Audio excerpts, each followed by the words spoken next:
دشمن حد سے زیادہ بڑھ چکے ہیں، تکلیف دیتے ہیں، ظلم کرتے ہیں۔ دشمنوں کے شر سے، ان کے ظلم و ستم سے آپ کی جان، مال، کاروبار، اولاد محفوظ نہیں۔ تو میرے پیارے بھائیوں، ان کو بددعا دینے کی بجائے، دشمنوں کا مقابلہ کرنے کی بجائے، ان سے لڑنے کی بجائے آپ نے اپنے رب سے دعا کرنی ہے۔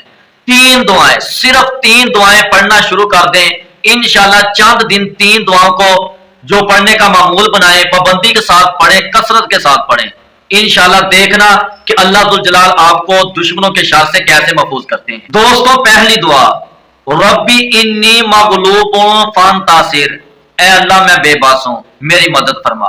اور دوسری دعا، حسبی اللہ، حسبی اللہ لا الہ الا ہوا علیہ توکلت وہو رب العرش العظیم، یہ دعا کثرت سے پڑھیں۔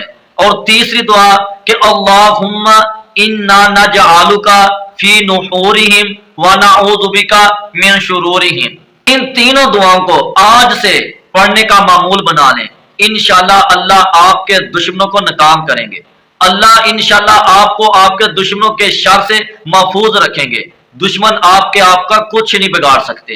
تو یہ دعائیں کثرت کے ساتھ پڑھا کریں، انشاءاللہ اللہ سے مدد طلب کریں، انشاءاللہ اللہ آپ کی مدد فرمائیں گے۔